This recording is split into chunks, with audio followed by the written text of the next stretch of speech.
اچھا، مجھ سے تب سے باتیں کر رہی ہیں، مجھے کچھ بھی سمجھ نہیں آ رہا کیا بول رہی ہیں۔ ازفرین نے شرارت سے ایک آنکھ کا کونا دبا کر علی دان کے قریب ہوتے ہوئے سرگوشی کی، اور اس کی یہ ادا بے ساختہ تھی، پر چہرے پر امڑ آنے والی اچانک شوخی اور شرارت کا یہ حسین امتزاج وہ آج اس کے چہرے پر دیکھ رہا تھا۔ بات یہ نہیں تھی کہ اس نے آج سے پہلے اتنا حسین چہرہ نہیں دیکھا تھا، ہاں بس اسے نہیں دیکھا تھا۔ دل آج اس کے لیے جو محسوسات لے کر بیٹھا تھا پہلے کبھی ان سے آشنا نہیں ہوا تھا۔ وہ جب بھی پاس آتی عجیب طرح کا میٹھا سا ارتھ جیسا احساس ہوتا جو پورے وجود میں لہروں کی طرح آ کر دل سے ٹکرانے لگتا۔ اسے یوں بلا جواز تکتے جانا دل کو اچھا لگنے لگا تھا۔ اس کے چہرے کا ہر نقش دل کو بھانے لگا تھا۔ وہ اس معصوم سے چہرے والی انجان لڑکی کے لیے دل کے دروازے کھول چکا تھا۔ ازفرین فوراً اس عورت کی مدد کے لیے مسکراتے ہوئے مڑی، اس بات سے یکسر انجان کہ اس کی یہ ادا پیچھے کھڑے شخص کے دل کا کیا حال کر چکی ہے۔ وہ اب مسکراتی ہوئی اس عورت کے ساتھ لکڑی کے بنے میز پر برتن رکھوا رہی تھی۔ پیلے رنگ کے لمبے سے فراک میں سفید رنگت دمک رہی تھی۔ گھنی پلکوں کے نیچے بڑی سی آنکھیں آج بے فکری سے چمک رہی تھیں۔ گداز خوبصورت تراش لیے لبوں پر انوکھا سا تبسم تھا جو ایک میٹھے سے سرور کی طرح علی دان کے دل میں اترنے لگا۔ وہ ایسی کھویا کھویا سا کھڑا تھا جب وہ شخص مسکراتا ہوا قریب آیا۔ اے بھائی آؤ اور کھانا کھاؤ۔ میز پر کھانا سج چکا تھا اور اب وہ اسے آ کر کھانا کھانے کے لیے کہہ رہا تھا۔ علی دان مسکراتا ہوا آگے بڑھا۔ سعد غصے میں ناک پھلائے کمرے کے چکر لگا رہا تھا۔ جیسے ہی فروا کمرے میں داخل ہوئی تیزی سے آگے بڑھ کر اس کا بازو دبوچا۔ یہ ہے تمہارے بھائی کی اصلیت، تم جانتی تھی سب فروا؟ سعد نے دانت پیستے ہوئے کہا۔ اس کی پیشانی پر پشیمانی اور پچھتاوے کی لکیریں تھیں۔ نجف آج اپنی بیوی ایمیلی اور بیٹے جارج کو لے کر گھر آیا تھا اور مائدہ اور فروا کو اسے قبول کرنے کے لیے کہہ رہا تھا۔ مائدہ نے اسے گھر سے نکال دیا تھا پر خود دل پکڑ کر ڈھہ سی گئی تھی۔ فروا اب ان کو میڈیسن دے کر کمرے میں لے آئی تھی۔ سعد میں کچھ نہیں جانتی تھی، مجھے بھی آج پتہ چل رہا ہے۔ فروا نے کسمساتے ہوئے اپنا بازو چھڑوانے کی صحیح کی۔ سعد اس قدر سختی سے بازو تھامے ہوئے تھا کہ اسے تکلیف ہونے لگی تھی۔ سعد نے ایک جھٹکے سے اس کا بازو چھوڑا اور خود بیڈ پر ڈھہنے کے سے انداز میں بیٹھ گیا۔ میری معصوم بہن کا رشتہ تم اس شادی شدہ سے کروانے جا رہی تھیں، تمہیں بھی سب پتہ تھا اور آنٹی کو بھی سب پتہ تھا، سعد نے افسوس سے دھیمی ہوتی آواز میں کہا۔ سر جھک گیا تھا، دل دکھ سے پھٹنے لگا تھا۔ فروا لب کچلتی پریشان سی صورت بنائے قریب آئی اور اس کے کندھے پر ہاتھ رکھا۔ مجھے سکون نہیں مل رہا، ازفرین کی لاش تک نہیں ملی، اس کی تدفین تک نہیں کر سکا، ایسا بدنصیب بھائی ہوں میں، سعد نے منہ پر ہاتھ رکھے گھٹی سی آواز میں کہا۔ وہ 3 دن سے بار بار پولیس اسٹیشن کا چکر لگا رہا تھا۔ اگر سب جاں بحق ہونے والے لوگوں کی لاشیں موجود تھیں تو اس کی بہن کی کیوں نہیں تھی؟ دل میں عجیب عجیب سے خیالات جنم لے رہے تھے کہ کہیں وہ ابھی بھی ان لوگوں کے پاس نہ ہو۔ یہ پھانس چین نہیں لینے دے رہی تھی۔ سعد اب آپ ہر بات کا الزام تو مجھ پر مت دھریں، میں نے تو فقط بھلائی چاہی تھی آپ کی بہن کو اپنی بہن سمجھ کر، فروا نے رونے جیسی آواز میں شکوہ کیا۔ سعد کے ساتھ بیڈ پر براجمان ہوئی، ہاتھ ابھی بھی سعد کے کندھے پر تھا۔ ہاں بھلائی، بس کر دو تم اب، اور پلیز میں اب یہاں سے واپس جانا چاہتا ہوں میلبرین۔ سعد نے اس کی بات پر غصے سے سر موڑا اور ایک جھٹکے سے اس کا کندھے پر دھرا ہاتھ ایک طرف کیا۔ امی کی طبیعت بہت خراب ہے، اب نجف بھی ناراض ہو کے جا چکا ہے، نجف کے گھر آتے ہی چلتے ہیں، فروا نے التجا کی، جس پر اب وہ اسے گھور کے رہ گیا۔ جوزف اور اس کی بیوی مارلین دل کے بہت اچھے تھے۔ کھانے کے بعد ان کے 4 بچے بھی گھر میں آ چکے تھے۔ اب بانس کے بنے اس گھر میں جگہ جگہ کینڈلز روشن تھی۔ جوزف اور مارلین کے 4 بچے تھے۔ سب سے بڑا بیٹا اب شام گئے گھر آیا تھا، جو قریبی شہر سری لینڈ میں صبح کو پڑھانے کی غرض سے جاتا تھا اور شام گئے واپس لوٹتا تھا۔ مارک 18 سال کا لمبا اور مضبوط لڑکا تھا۔ رات ہوتے ہی مارلین اسے اس چھوٹے سے کمرے میں لے آئی جہاں پہلے سے ہی علی دان جوزف کے ساتھ کھڑا تھا۔ آفرین جیسے ہی کمرے میں داخل ہوئی تو ایک لمحے کے لیے تو سامنے کھڑے علی دان کو پہچاننا مشکل ہوا۔ وہ شیو بنائے مارک کی پینٹ شرٹ زیب تن کیے کھڑا تھا، جیبوں میں ہاتھ ڈالے وہ جوزف کی کسی بات پر مسکرا رہا تھا۔ آفرین ایک لمحے کے لیے اس پر سے نظر ہٹانا بھول گئی۔ وہ خوبرو تھا، نظر اٹھا کر زیر کر دینے والا، طلسم پھونک کر اسیر کر دینے والا۔ وہ نہ صرف اس کے دل میں پوری طرح اپنی حکومت کر چکا تھا بلکہ اس کی قربت ایک عجیب سی کشش لیے ہوئے تھی۔ وہ اس کا نہ ہو کر بھی اسے اپنا سب کچھ محسوس ہوتا تھا۔ دل پہلی بار یوں اس طرز پر دھڑک کر اس کے معصوم سے ذہن کو الجھن میں مبتلا کر رہا تھا۔ مارلین اب جا چکی تھی۔ آفرین مسکراتی ہوئی کمرے میں داخل ہوئی۔ جوزف نے جب اسے دیکھا تو فوراً علی دان سے باتوں کا سلسلہ ختم کیا۔ Hope so you and your wife feel comfort here, good night. Joseph لبوں پر گہری مسکراہٹ سجائے کمرے کے دروازے میں کھڑا تھا۔ علی دان نے بھی اس کی مسکراہٹ کا جواب مسکراہٹ سے دیا۔ یہ وہی کمرہ تھا جس میں کچھ دیر پہلے وہ لیٹا ہوا تھا، پر اب بانس کے بنے پلنگ پر صاف ستھری نیلے رنگ کی چادر بچھی تھی۔ وہ علی دان کو یہ بتا رہا تھا کہ ان کے اس علاقے میں وہ چند لوگ ہی مقیم ہیں، نہ یہاں بجلی ہے نہ فون کی سہولت موجود ہے۔ اس کا کہنا تھا کہ اس کی ایک وین ہے جس پر گائے کا دودھ لے کر اس کا بھائی شہر گیا ہے۔ وہ کل صبح کو واپس آئے گا اور پھر کل دوپہر وہ ان دونوں کو شہر لے جائے گا۔ علی دان نے جوزف کے جانے کے بعد مسکرا کر آفرین کی طرف دیکھا جو ہونک سی بنی کھڑی تھی۔ وہ جوزف کے وائف والے لفظ پر اٹک کر رہ گئی تھی اور اب حیرت سے علی دان کی طرف دیکھ رہی تھی۔ جوزف کمرے کے دروازے کو بند کرتا ہوا جا چکا تھا۔ اس کے جاتے ہی آفرین حیران سی صورت بنائے علی دان کی طرف گھومی، جو اس کی حالت سمجھ کر اب مسکراہٹ چھپانے کی ناکام کوشش کر رہا تھا۔ وائف کہہ رہے تھے یہ؟ آفرین نے ناسمجھی سے انگلی کا اشارہ دروازے کی طرف کیا جہاں کچھ دیر پہلے جوزف کھڑا تھا۔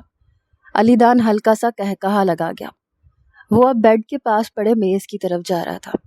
ہاں، وائف ہی سمجھ رہے ہیں سب یہاں، اسی لیے ایک ہی روم دیا ہے۔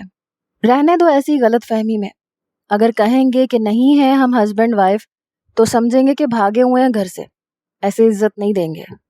علی دان نے مسکراہٹ دبا کر سنجیدگی سے کہتے ہوئے پاس پڑے جگ سے پانی گلاس میں انڈیلا اور منہ کو لگایا، پر آفرین نے آنکھوں کو گھمائے اشارہ پلنگ کی طرف کیا جو دو نفوس کے میاں بیوی نہ ہوتے ہوئے سونے کے لیے بالکل مناسب نہیں تھا۔ وہ بانس کے ساتھ خود سے تیار کیا گیا پلنگ تھا جس کی چوڑائی عام بیڈ سے بہت کم تھی۔ علی دان نے گلاس کی اوٹ سے ہی نظریں گھما کر پلنگ کی طرف دیکھا۔ ریڑھ کی ہڈی میں اوپر سے نیچے انوکھی سی سنسناہٹ ہوئی۔ بمشکل دل کی حالت پر قابو پا کر نظریں چراتے ہوئے گلاس کو میز پر رکھا۔ تم سو جاؤ نا، علی دان نے نارمل سے لہجے میں کہتے ہوئے پلنگ کا بغور جائزہ لیا۔ یہ اس ہٹ میں موجود بیڈ کی نسبت بہت کم چوڑائی والا بیڈ تھا، اس لیے آفرین کی جھجک بے بنیاد نہیں تھی، اور اب اس کی جھجک کو ختم کرنے کے لیے وہ نارمل سا لب و لہجہ اپنائے ہوئے تھا، جبکہ دل کی دھڑکنوں کی رفتار پریشان کیے ہوئے تھی۔ تو آپ کیا یوں ہی کھڑے رہیں گے رات بھر؟ آفرین نے پریشان سی صورت بنائے ارد گرد دیکھا۔ چھوٹا سا کمرہ تھا جس میں پلنگ اور ایک چھوٹا سا میز رکھا ہوا تھا، کوئی کرسی کوئی صوفہ موجود نہیں تھا۔ ہاتھوں کی ہتھیلیاں بھیگ سی گئیں، گو کہ علی دان پر بہت بھروسہ تھا، پر خود جب سے دل نے اس کے لیے جذبات بننا شروع کیے تھے اس کی قربت پریشانی کا باعث بن رہی تھی۔ دل بری طرح دھڑکنے لگتا تھا تو آنکھوں پر جیسے کوئی پتھر رکھ دیتا تھا۔ آپ لیٹ جائیں، ٹھیک بھی نہیں ہیں آپ، میں یہاں نیچے۔ آفرین نے تکیے کو اٹھائے پلنگ کے پاس نیچے فرش کو دیکھتے ہوئے بوکھلائے سے انداز میں حل پیش کیا۔ وہ علی دان سے نظریں چرا رہی تھی، مبادا وہ آنکھوں کے اندر موجود جذبات کے معجزن سمندر کو نہ دیکھ لے۔ علی دان نے فوراً فرش کی طرف دیکھا، پھر کنکھیوں سے اسے دیکھا تو وہ گھبرا سی گئی۔ ایکسکیوز می، کیوں؟ بالکل نہیں، تم کیوں نیچے سوگی؟ ویٹ۔ علی دان جلدی سے آگے بڑھا اور اس کے ہاتھ میں پکڑا تکیہ چھین کر واپس پلنگ کے بالکل درمیان میں افق کی رخ کو کھڑا کیا تاکہ زیادہ جگہ نہ گھیر سکے۔ اب لیٹو آ کر اس طرف۔ وہ تکیے کو ہنوز پکڑے اب آنکھوں سے اشارتاً اسے بیڈ کی دائیں طرف لیٹنے کے لیے کہہ رہا تھا۔ کیا جھٹ سے ہر چیز کا حل تلاش کر لیتا تھا وہ۔ اسفرین پلکیں لرزاتی جھجکنے جیسے انداز میں ایک طرف سمٹ کر لیٹی، چہرہ مخالف سمت میں کھڑکی کی طرف کیے وہ کروٹ لے کر لیٹ گئی۔ علی دان اس کے بعد تکیے کے بائیں طرف لیٹا۔ اب تکیہ دونوں کے درمیان لمبائی کے رخ کھڑا تھا۔ علی دان نے اپنا ایک بازو فولڈ کیے سر کے نیچے رکھے ہوئے تھا، سیدھا لیٹنے والی جگہ نہیں تھی، اس لیے وہ بھی دائیں طرف کروٹ لیے لیٹا ہوا تھا۔ کمرے میں ایک کونے میں لگے کینڈل اسٹینڈ میں کینڈل جل رہی تھی، جس کی پیلی سی روشنی کمرے میں پھیلی ہوئی تھی۔ اسفرین کی گردن سے بالوں کی چٹیاں ڈھلک کر اس کے تکیے پر بال بکھیرے ہوئے تھی، جس میں سے کچھ بال اوپر پلنگ کے ٹیک میں موجود دراڑوں میں پھنسے تھے۔ بے ساختہ دل نے ذہن کو اس کے اٹکے بال نکالنے پر آمادہ کیا۔ علی دان نے کوہنی کے بل سر کو تھوڑا اوپر کیا اور آہستگی سے بالوں کو نکالنے کی غرض سے ہاتھ بڑھایا ہی تھا کہ وہ اسی لمحے سیدھی ہوئی۔ علی دان کا چہرہ بالکل اوپر جھکا ہوا تھا۔ وہ گڑبڑا سا گیا۔ وہ جو کب سے خود سے لڑ رہی تھی، نیند تو جیسے کوسوں دور تھی، اور دل یہ بھولے بیٹھا تھا کہ کتنے دن بعد یوں پرسکون نیند آئے گی۔ وہ تو سو بھی گیا ہوگا، ایک میں ہوں۔ یہ سوچتے ہی کروٹ بدلی تو جیسے سارے بدن میں بجلی سی کوند گئی۔ سوری، غلط مت سوچنا، علی دان نے شرمندہ سے لہجے میں کہتے ہوئے اس کے بالوں کی طرف اشارہ کیا۔ وہ ابھی فکرہ مکمل نہیں کر پایا تھا جب اسفرین نے اس کی بات کو کاٹا۔ خود سے زیادہ بھروسہ ہے آپ پر، آہستگی سے علی دان کی آنکھوں میں جھانکتے ہوئے کہا۔ لبوں پر نرم سی مسکراہٹ تھی اور آنکھیں پر یقین تھی۔ درمیان میں یہ تکیہ نہ بھی ہو تو بھی بھروسے میں رتی بھر بھی کمی نہیں آئے گی۔ اسفرین نے دھیمے سے لہجے میں کہا، یہ جانے بنا کہ وہ ساتھ لیٹے اس شخص کو اسیر کر چکی ہے۔ اب تو فقط وار تھے جو اسے گھائل کر رہے تھے۔ اسفرین نے پھر سے کروٹ لے کر چہرے کا رخ دوسری طرف موڑا، جبکہ وہ اب چھت پر نظر جمائے ہنس رہا تھا۔ تو علی دان دلاور، سارے دعوے دلیلیں دھری کی دھری رہ گئیں، تمہیں محبت ہو ہی گئی۔ جاندار مسکراہٹ اس ہار کو دل سے تسلیم کر چکی تھی۔ اوزگل نے پھیکی سی مسکراہٹ چہرے پر سجا کر لیپ ٹاپ اسکرین پر نظریں جمائی، جہاں وہی انجان آئی ڈی سے آئی ہوئی ای میل اسکرین پر کھلی ہوئی تھی۔ سنبل بالکل اس کے پاس بیڈ پر بیٹھی تھی، اور سندل 4 دن سے یونیورسٹی نہیں آ رہی تھی۔ سنبل آج اس کو اور سندل کو دیکھنے گھر پہنچ گئی تھی۔ علی دان دلاور کے بعد ادیان دلاور، اور ان دونوں سے چھوٹی اور اوزگل کی ہم عمر سندل دلاور تھی۔ وہ نہ صرف اوزگل کی ہم عمر تھی بلکہ دونوں ہم جماعت بھی تھی۔ سنبل دونوں کی مشترکہ دوست تھی، پر علی دان سے متعلق وہ ساری گفتگو صرف سنبل سے ہی کرتی تھی۔ ابھی بھی جب سنبل اس کے کمرے میں آئی تو وہ ای میلز کو کھولے رو رہی تھی۔ یہ ساری ای میلز، ان کا ایک ایک لفظ میری روح میں سمایا ہوا ہے۔ اوز نے دھیرے سے اسکرین پر ہاتھ پھیرا۔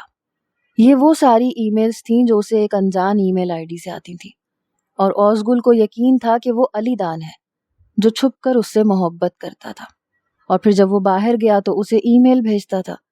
جیسے ہی ان کی بات طے ہوئی تو ای میلز آنا بھی بند ہو گئی، اور اس کا شک یقین میں بدل گیا کہ ای میل بھیجنے والا اس کا سیکرٹ چاہنے والا اور کوئی نہیں علی دان تھا۔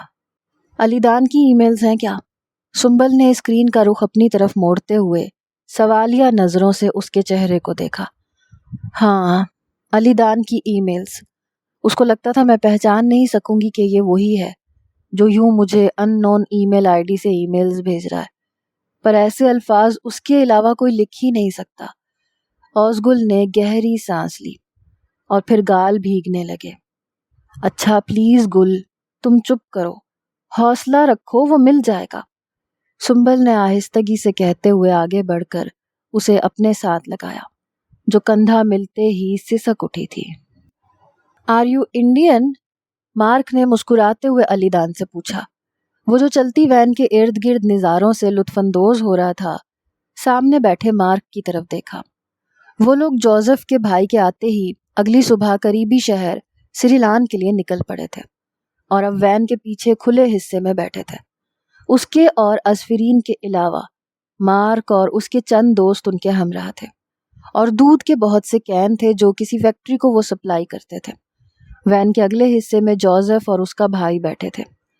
نہیں، پاکستانی ہے، علی دان نے مسکرا کر جواب دیا۔ ہوا سے بال بے تحاشا اڑ رہے تھے جن میں وہ بار بار ہاتھ پھیر رہا تھا۔ اسفرین نے سر پہ اسکارف باندھ رکھا تھا اور کل والی پیلی فراک کو ہی زیبتن کیے ہوئے سامنے بیٹھی تھی اور پرسکون انداز میں ارد گرد دیکھ رہی تھی۔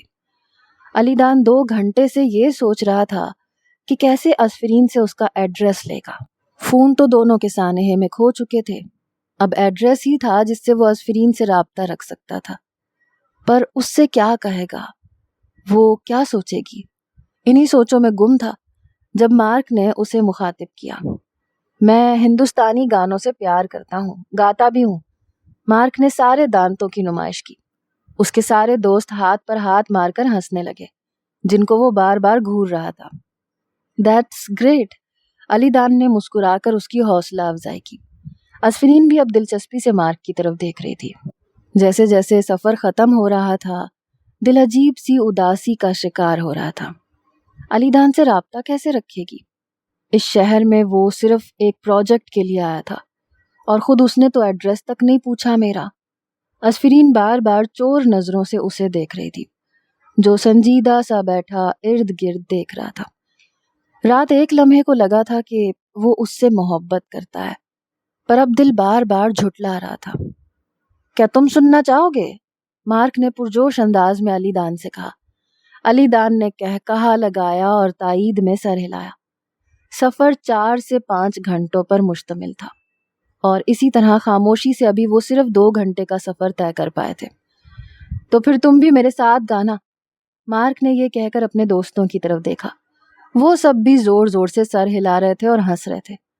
مارک نے گلا صاف کیا اور آنکھیں بند کیے سر لگایا۔ وہ ہندوستانی گانا گا رہا تھا اور سچ کہہ رہا تھا، اس کی آواز بہت اچھی تھی۔ وہ جو گا رہا تھا بالکل نہیں جانتا تھا کہ کیا گا رہا ہے، لیکن اس کی طرز گانے کے عین مطابق تھی۔ اسفرین بھی اب اس سے لطف اندوز ہو رہی تھی۔ مارک کے دوست تالیاں بجانے میں مصروف تھے۔ ہے سنگ ود می، مارک نے علی دان کو کہا۔ علی دان نے سر کو نفی میں ہلایا، پر اس کے دوست بھی اصرار کرنے لگے۔ علی دان ہنس رہا تھا اور سر نفی میں ہلا رہا تھا۔ سامنے اسفرین کی طرف دیکھا تو وہ گھور رہی تھی۔ جیسے ہی نظروں کا تصادم ہوا، اشارے سے گانے کا کہا۔ اس کا انداز ایسا تھا کہ علی دان اب کی بار نفی میں سر نہیں ہلا سکا۔ میرا دل بھی کتنا پاگل ہے، یہ پیار تو تم سے کرتا ہے۔ وہ گانا شروع ہوا تو جیسے سب ساکن ہو گئے۔ اس کی آواز اتنی اچھی تھی کہ سب مبہوت ہو کر تکنے لگے۔ پر سامنے جب تم آ جاتے ہو، علی دان نے چور سی نظر سامنے بیٹھی اسفرین پر ڈالی۔ وہ بھی حیرت سے منہ کھولے سن رہی تھی۔ پر سامنے جب تم آ جاتے ہو کچھ بھی کہنے سے ڈرتا ہے۔ علی دان نے محبت پاش نظروں سے سامنے بیٹھی اسفرین کی طرف دیکھا تو مارک کو جیسے اندازہ ہو گیا۔ وہ سامنے بیٹھی اسفرین کو دیکھ رہا تھا۔ پاس پڑے تھیلے میں سے ایک گلاب نکال کر علی دان کو دیا کہ وہ یہ اسفرین کو دے دے۔ مارک بھی اب علی دان کا ساتھ دے رہا تھا اور اس کے باقی سب دوست جھوم رہے تھے۔ علی دان نے مسکراتے ہوئے پھول اسفرین کی طرف بڑھایا۔ کتنا اس کو سمجھتا ہوں، کتنا اس کو بہلاتا ہوں۔ نادان ہے، کچھ نہ سمجھتا ہے، دن رات یہ آہیں بھرتا ہے۔ اسفرین نے خجل ہوتے ہوئے پھول کو پکڑا۔ علی دان کی نظریں پھر الجھن میں ڈال رہی تھیں۔ اس کے بعد تو مارک سارا سفر وقفے وقفے سے علی دان سے گانے سنتا رہا اور اس سب میں وہ اسفرین سے ایڈریس لینے کا ارادہ ملتوی کر چکا تھا۔ فری! ساتھ تقریباً بھاگتا ہوا اسفرین کے پاس آیا تھا اور ایسی ہی کچھ حالت اپنے بھائی کو سامنے دیکھ کر اسفرین کی تھی۔ سری لان پہنچنے سے 3 گھنٹے پہلے ایک چھوٹے سے ٹاؤن میں پہنچتے ہی مارک اور اس کے دوستوں کے موبائل پر نیٹ ورک سگنل آ گئے تھے۔ اسی وقت علی دان نے اپنے دوست سہیل کو فون کیا اور اسفرین نے سعد کو۔ یہی وجہ تھی کہ جب وہ سری لان کے قریب ہوٹل سٹی ویم میں پہنچے تو سعد فروا کے ہمراہ اور میر دلاور اشرف اور علی دان کے دوست سہیل کے ہمراہ وہاں پہلے سے پہنچ چکے تھے۔ جیسے ہی علی دان اور اسفرین ہوٹل کا دروازہ کھول کر اندر داخل ہوئے، وہ لوگ ہوٹل کے وسیع و عریض ریسیپشن پر لگے صوفوں پہ بیٹھے ان کا انتظار کر رہے تھے۔ جہاں سعد اسفرین کی طرف بھاگا تھا، ایسا ہی کچھ حال تھوڑی دور کھڑے میر دلاور کا تھا، اور وہ اب علی دان کو سینے سے لگائے لگاتار روئے جا رہے تھے۔ وہ دونوں اپنی اپنی فیملیز سے ملتے ہوئے ایک دوسرے سے قدرے فاصلے پر کھڑے تھے۔ سعد کی آنکھوں سے پانی جاری تھا، وہ بار بار اسفرین کا سر چوم رہا تھا۔ اللہ نے اسے ایک اور موقع دے دیا تھا کہ وہ اپنے سارے پچھتاوے مٹا سکے، اپنی بیٹی جیسی بہن کو تحفظ، پیار اور وہ سب کچھ دے سکے جو پہلے نہیں دے رہا تھا۔ فروا پاس کھڑی اسفرین کی پیٹھ پر تسلی آمیز ہاتھ پھیر رہی تھی، پر نظریں کنکھیوں سے دور کھڑے علی دان کو جانچ رہی تھی، جو اب اپنے سامنے کھڑے میر دلاور کے آنسو صاف کر رہا تھا۔ وہ مضبوط قد و قامت کا خوبرو لڑکا تھا، اور اس کے سامنے کھڑا بوڑھا شخص کوئی عام شخص ہرگز نہیں لگ رہا تھا۔ اسفرین سعد سے الگ ہوئی تو فروا نے اسے اپنے ساتھ لگایا۔ اسفرین فروا کے گلے لگے آنسو صاف کر رہی تھی، جب فروا نے آہستگی سے اسفرین کے کان کے قریب اپنے ہونٹ کیے، جبکہ آنکھیں ابھی بھی علی دان پر جمی تھی۔ سعد اب اسفرین کے سر پر ہاتھ پھیر رہا تھا۔ فری، اس لڑکے کے ساتھ تھی 9 دن جنگل میں تم کیا؟ فروا کا سرگوشی کرنے کا دکھاوا تھا بس، کیونکہ آواز تو ساتھ کھڑے سعد کے کانوں میں بآسانی گئی تھی، جس نے فوراً نظریں گھما کر اب علی دان کو دیکھا، جو جوان، لمبے قد کاٹ کا خوبصورت سا لڑکا اب سامنے کھڑے بوڑھے شخص کے ہاتھ چوم رہا تھا۔ ساتھ 2 لوگ اور بھی کھڑے تھے، ایک تھوڑا عمر رسیدہ شخص تھا اور ایک جوان لڑکا تھا۔ جی بھابھی، اسفرین نے آہستگی سے جواب دیا اور فروا سے الگ ہوئی، جھینپ کر کانوں کے پیچھے بالوں کو اڑایا۔ ہاں، اب مجھے ہمت دکھانی ہے اور بھائی سے نجف کے رشتے کے لیے انکار کرنا ہے۔ اسفرین نے تھوک نگلا، چور سی نظر فروا پر ڈالی، جو اب معنی خیز مسکراہٹ چہرے پر سجائے اس کے ہر انداز کو جانچ رہی تھی۔ آنکھوں میں ایک انوکھی سی حد تک آمیز چمک تھی۔ کنکھیوں سے ایک نظر سعد پر ڈالتے ہوئے فروا نے اسفرین کے چہرے کو اپنے ہاتھ سے اوپر کیا۔ تو ٹھیک ہے نا فری؟ مطلب بالکل ٹھیک ہے نا؟ کچھ ایسا ویسا؟ سر کو ہلاتے ہوئے معنی خیز انداز میں پوچھا۔ آواز ابھی بھی اتنی اونچی تھی کہ بآسانی پاس کھڑے سعد کے کانوں میں پڑی۔ اسفرین نے چونک کر چہرہ اوپر اٹھایا اور گھبرا کے پاس کھڑے سعد کی طرف دیکھا، جو اب بار بار علی دان کی طرف دیکھ رہا تھا۔ علی دان شاید موبائل پر کسی سے ویڈیو کال میں مصروف تھا۔ اسفرین نے فروا کے عجیب سے سوال پر گھبرا کر سعد کی طرف دیکھا۔ فروا، سعد نے دانت پیسے اور آنکھیں نکال کر فروا کی طرف دیکھا، جو مصنوعی فکر مندی چہرے پر سجائے اسفرین کی طرف دیکھ رہی تھی، اور اب تنزیہ سا چہرہ سعد کی طرف گھمایا۔ آپ کیوں گھور رہے ہیں؟ 9 دن ایک نامحرم کے ساتھ رہی ہے اکیلی، پوچھنے تو دیں، اگر کچھ ایسا ویسا کیا ہو لڑکے نے، ابھی کے ابھی اس لڑکے کو۔ فروا نے مصنوعی پریشانی سجا کر آنکھیں نچاتے ہوئے کہا۔ اسفرین نے تڑپ کر ایک نظر سعد کی طرف دیکھا اور پھر فروا کی طرف۔ بھابھی پلیز، کیا کہہ رہی ہیں آپ؟ گھٹی سی آواز میں کہتے ہوئے بلا جواز ہی وہ شرمندہ سی ہوئی، جبکہ پاس کھڑے سعد کا چہرہ سرخ ہوا، پیشانی پر بل پڑے۔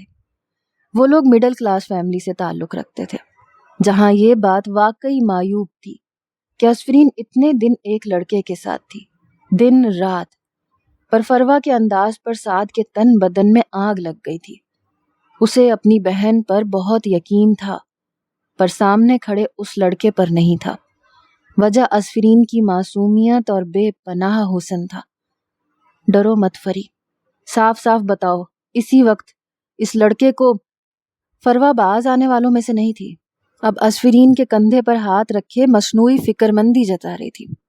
اسفرین نے گڑبڑا کے بولنا چاہا تو سعد نے غصے سے فروا کا کندھا پکڑ کے رخ اپنی طرف موڑا۔ فروا، دماغ ٹھیک ہے کیا تمہارا؟ چلو یہاں سے فوراً۔ سعد کا لہجہ اب بے پناہ سختی لیے ہوئے تھا۔ فروا نے آنکھوں اور ہونٹوں کو ایک ساتھ سکوڑا اور سعد کی طرف گھور کر دیکھا۔ میرا دماغ ٹھیک ہے، 9 دن کم نہیں ہوتے سعد۔ وہ اب ہاتھ کو ہوا میں نچا گئی۔ اسفرین کا چہرہ زرد پڑنے لگا۔ سعد کو اب یہاں رکنا دشوار لگنے لگا۔ اسے ڈر ہوا کہ یہ ساری بکواس فروا اس لڑکے کو نہ کر دے۔ اس سے کوئی توقع نہیں تھی۔ چلو فوراً یہاں سے۔ سعد نے غصے سے فروا کی طرف گھورا جو برداشت سے باہر ہو رہی تھی، اور اسفرین کا بازو دبوچ کر اسے کھینچتے ہوئے آگے بڑھا۔ اسفرین نے تڑپ کر کچھ دور کھڑے علی دان کی طرف دیکھا جو اب فون کو ہاتھ میں پکڑے رخ موڑے ویڈیو کال پر کسی سے بات کر رہا تھا۔ پیٹھ اسفرین کی طرف تھی۔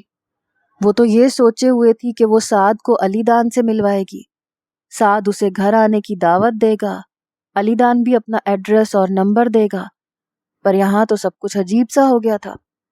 ایک نظر اپنے بازو کو دبوچے سعد کی طرف دیکھا جس کی رگیں تن رہی تھیں، چہرہ ضبط سے سرخ ہو رہا تھا۔ بھائی وہ اسفرین نے خجل ہو کر جھجکتے ہوئے سعد سے بات کرنا چاہی۔ اس سے پہلے کہ وہ کوئی بات کرتی، فروا بپھرے سے انداز میں سعد کے آگے آ گئی۔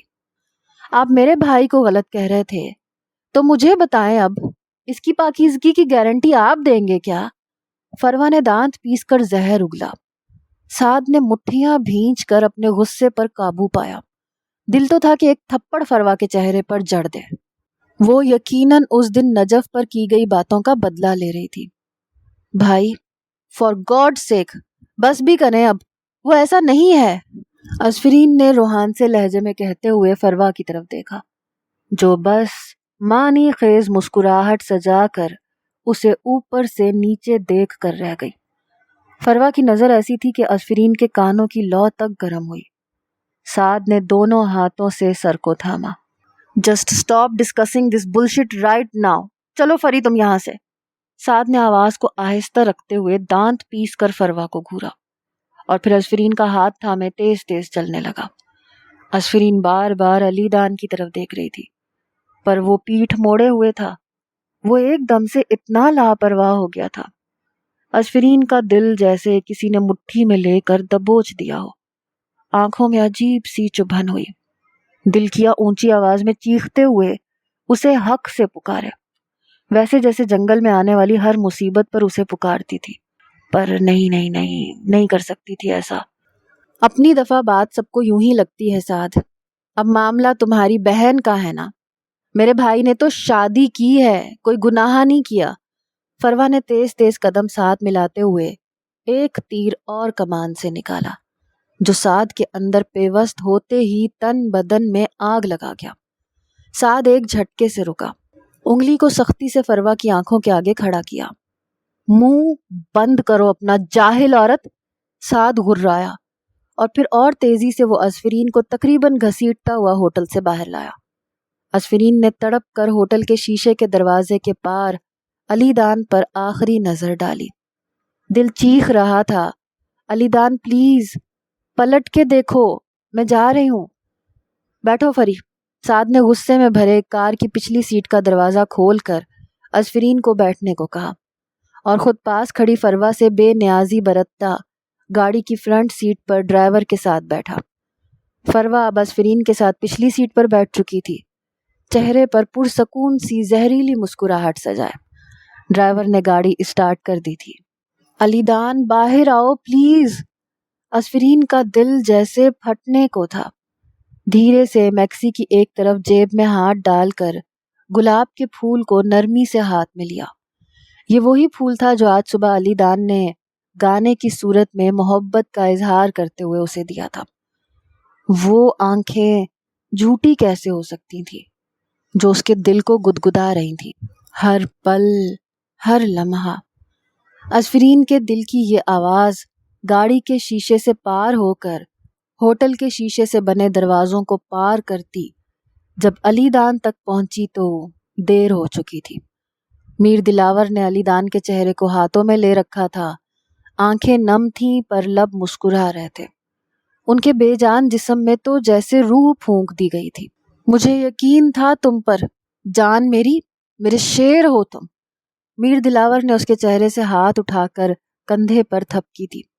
علی دان اب سب گھر والوں سے بات کرنے کے بعد مڑا ہی تھا جب میر دلاور نے آگے بڑھ کر فرتے محبت سے پھر اس کے چہرے کو ہاتھوں میں لیا تھا۔ اللہ کے بعد آپ کے مجھ پر اس یقین نے ہی طاقت دی ہے بابا، ہر قدم پر۔ علی دان نے جاندار مسکراہٹ چہرے پر سجائی۔ میر دلاور مسکرا دیے۔ بابا سے ابھی اسی وقت ازفرین کو ملوا دوں گا اور پھر موقع ملتے ہی دل کی بات بتا دوں گا ان کو۔ انہیں بتا دوں گا کہ بابا آپ کے شیر کو ایک معصوم سی شیرنی سے محبت ہو گئی ہے جو اسے زندگی دینے کی خاطر اپنی ہر تکلیف فراموش کر دیتی ہے۔ درد اس کو ہوتا ہے تو پیشانی پر شکن خود ڈال لیتی ہے، چھوٹی چھوٹی بات پر بچوں کی طرح ری ری کرتی ہے، ڈانٹوں تو غصہ کرتی ہے، چوری چوری ایسے تکتی ہے کہ میٹھی سی چبھن ہونے لگتی ہے، خوبصورت اتنی ہے کہ ایک نظر پڑتے ہی اٹھنے کا نام نہ لے، ہنستی ہے تو میں بے ساختہ دل کو تھام لیتا ہوں۔ ازفرین کا خیال آتے ہی علی دان نے کچھ شرماتے ہوئے گردن کو کھجایا۔ بابا اللہ کے بعد آپ اور آپ کے بعد، علی دان نے بھرپور مسکراہٹ سجائے ملائم سے لہجے میں کہتے ہوئے پیچھے مڑ کر دیکھا تو جیسے دھک سے رہ گیا، وہاں کوئی بھی موجود نہیں تھا۔ تھوڑی دیر پہلے یہیں تو تھی وہ۔ دل میں جیسے ایک عجیب سا خوف ابھرا، کہاں گئی وہ یوں بنا بتائے؟ میں نے تو ابھی بہت کچھ سوچا تھا۔ ایک منٹ بابا، بوکھلائے سے انداز میں میر دلاور کو انگلی کے اشارے سے روکتا ہوا وہ کھوجتی سی نظروں سے ارد گرد دیکھتا اب ہوٹل کے بیرونی دروازے پر پہنچا۔ وہ کہیں بھی نہیں تھی، اس کے وہم و گمان میں بھی نہیں تھا کہ وہ یوں بنا بات کیے، بنا کچھ بھی کہے چلی جائے گی۔ ایک لڑکی تھی پیلے رنگ کی فراک میں، کیا دیکھی ہے آپ نے؟ علی دان نے بوکھلائے سے لہجے میں ہوٹل کے باہر کھڑے گارڈ سے پوچھا۔ گارڈ نے ہاتھ سے کچھ دور جاتی گاڑی کی طرف اشارہ کیا۔ علی دان بھاگتا ہوا گاڑی کی طرف بڑھا۔ کچھ دور تک گاڑی کے پیچھے بھاگنے کے بعد اندازہ ہو گیا تھا کہ وہ نہیں رکے گی۔ گاڑی بہت فاصلے پر تھی۔ آنکھوں کو سکیڑ کر جلدی سے گاڑی کا نمبر پڑھا اور ذہن نشین کیا۔ دروازہ کھلنے کی آواز پر اوزگل نے مسکراتے ہوئے گردن موڑی۔ بہت جاندار مسکراہٹ تھی آج اس کے لبوں پر۔ بڑے دن بعد آج وہ پھر سے چہکتی ہوئی اوزگل میں تبدیل ہوئی تھی۔ ادیان دروازے میں کھڑا تھا، سینے پر ہاتھ باندھے۔ اوزگل کے اتنے دن سے مرجھائے چہرے پر آج بہار رقص کرتی دیکھ کر جیسے اس کے اندر سکون اتر گیا۔ روتی وہ تھی تو دل اس کا دکھتا تھا، اور اب علی دان کی خبر نے جیسے ہر طرف رنگ بکھیر دیے تھے۔ چڑیل، تم مسکراتی ہوئی اچھی لگتی ہو، ادیان نے ملائم سے لہجے میں کہا اور قدم آگے بڑھائے۔ وہ پرجوش انداز میں آگے بڑھی، وہی انداز، چہکتی ہوئی، بے فکر سی، مکمل سی۔ ادھی دیکھا، وہ زندہ تھا۔ تایا ابا صحیح کہتے تھے، ان کے علی دان کو کچھ نہیں ہو سکتا۔ اوزگل کی خوشی نہ صرف اس کی آنکھوں سے جھلک رہی تھی بلکہ اس کا انگ انگ اس کی اندرونی خوشی کا گواہ تھا۔ ہاں بھائی، پر صرف بابا کو ہی نہیں، مجھے بھی یقین تھا۔ ادیان نے سر کو ہلا کر مسکراتے ہوئے اس کی بات کی تائید کی، جو اب سرشار سی کھڑی تھی۔ ادھی تم علی سے کہو بس اب وہ واپس آ جائیں پاکستان، یہیں پڑھیں، کہیں مت جائیں۔ اوزگل نے التجائیہ لہجہ اپنا کر ادیان سے کہا، جس پر وہ مسکرا دیا۔ وہ کیا، اب تو سارے گھر والے یہی چاہتے تھے کہ علی دان بس اب پاکستان ان کے ساتھ ہی رہے۔ وہی جانتے تھے یہ 9 دن انہوں نے کیسے انگاروں پر لوٹ کر کاٹے تھے۔ تمہارا بھی تو کوئی رشتہ ہے اب ان سے، تم خود کہہ دینا، ادیان نے معنی خیز انداز اپناتے ہوئے مصنوعی شرارت سے کہا۔ وہ شرما گئی، سر جھکائے نچلے لب کو دانتوں میں دبا گئی، یعنی کہ سامنے کھڑے نفس کا دل بری طرح دھڑکا گئی۔ تمہیں پتہ تو ہے وہ کہاں مجھ سے اتنی بات کرتے ہیں، اور سندل سے تم کہو تمہاری بات مان جائیں گے، وہ لجائے سے انداز میں کہتی فرش پر پاؤں کو آگے پیچھے کر رہی تھی۔ اس کا یہ شرمانا، وہ کتنا پیارا شرماتی تھی، پر کاش یہ شرمانا اس کے لیے ہوتا تو آج وہ اسے بڑھ کر باہوں میں دبوچ لیتا۔ بمشکل لرزتے دل پر قابو پایا۔ بات تو وہ کسی کی نہیں مانتے، پر پھر بھی کوشش کی جا سکتی ہے تمہارے لیے۔ عدیان نے آنکھوں میں شرارت بھرے مسکراہٹ کو دبایا۔ تمہارے پر زور دیا۔ وہ اب سر اونچا اٹھا چکی تھی اور مشکور نظروں سے عدیان کو دیکھ رہی تھی۔ ویسے بائی دا وے بتانے میں تو یہ آیا تھا کہ بھائی پرسوں رات 10 بجے بابا کے ساتھ گھر آ رہے ہیں۔ عدیان نے بات ختم کی اور کہا لگایا کیونکہ اوزگل کا خوشی اور حیرت سے کھلا منہ اس کی سوچ کے عین مطابق تھا۔ وہ اب خوشی سے چیختے ہوئے عدیان کو تکیا اٹھا کے مار رہی تھی۔ گاڑی کے نوٹ کیے نمبر سے گھر کا پتہ لگوا کر اب وہ سفید رنگ کے چھوٹے سے گیٹ کے سامنے کھڑا تھا۔ دل اتنی زور سے دھڑک رہا تھا کہ اپنے ہی کان دل کی آواز سن سکتے تھے۔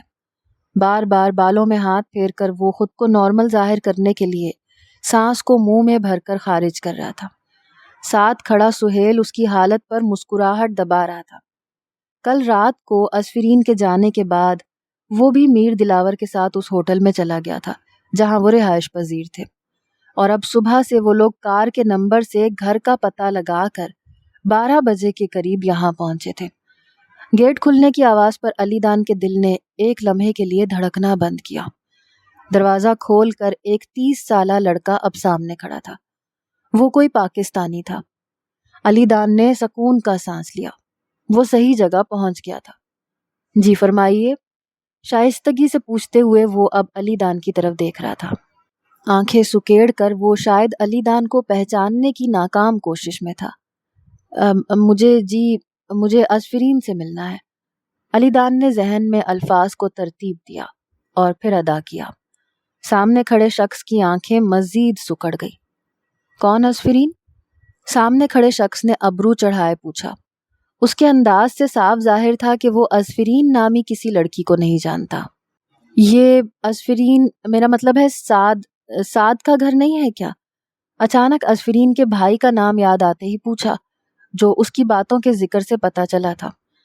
پر سامنے کھڑے شخص کے چہرے پر ہنوز ویسے ہی حیرت موجود تھی۔ نہیں، یہاں کوئی اسفرین یا سعد نہیں رہتے۔ میرا نام ولید ہے۔ یہ گھر میرا ہے۔ اس شخص نے علی دان کا جائزہ لیا اور تسلی کرتے ہوئے اسے درست انفارمیشن دی۔ علی دان نے پریشان سی صورت بنائے ساتھ کھڑے سہیل کی طرف دیکھا۔ یہ نمبر آپ کی کار کا ہے؟ علی دان نے اچانک یاد آنے پر جلدی سے جیب سے موبائل نکال کر گاڑی کا نمبر اس کی آنکھوں کے سامنے کیا۔ یہ اسی گاڑی کا نمبر تھا جس میں کل اسفرین بیٹھی تھی۔ یس، یہ میری کار کا ہی ہے۔ اس آدمی نے گردن کو اس بات میں ہلایا۔ حیرت کی لکیریں مزید گہری ہوئیں۔ تو کل یہ کار سٹی ہوٹل سے اسفرین نامی لڑکی کو لے کر گئی تھی؟ علی دان نے سر کو کھجاتے ہوئے پوچھا۔ وہ اب اور بے چین ہو گیا تھا۔ بار بار ذہن پر زور ڈالا۔ گاڑی کا نمبر اس نے درست ہی نوٹ کیا تھا۔ ایک منٹ، میرا چھوٹا بھائی کل گھر میں تھا، میں اس سے کنفرم کرتا ہوں۔ مجھے تو اس بات کا علم نہیں ہے۔ اس آدمی نے اپنی تھوڑی پر پرسوچ انداز میں ہاتھ پھیرا اور پھر جلدی سے اپنی جیب سے اپنا موبائل نکال کر نمبر ملایا۔ وہ کچھ دور جا کر اب اپنے بھائی سے بات کر رہا تھا۔ پھر فون بند کیا علی دان کے قریب آیا۔ میرے بھائی کا دوست ہے، وہ کار لے کر جاتا ہے کبھی کبھی اور رینٹ پر دیتا ہے۔ وہ کہہ رہا ہے کہ کل وہی کار لے کر گیا ہوا تھا، اسے کچھ معلوم نہیں ہے۔ سامنے کھڑے شخص نے پینٹ کی جیبوں میں ہاتھ ڈالے وضاحت۔ اس کا فون نمبر مل سکتا ہے کیا؟ میرا مطلب آپ کے بھائی کے دوست کا، علی دان نے عجلت میں پوچھا۔ وہ اب ماتھے پر بے چینی سے ہاتھ پھیر رہا تھا۔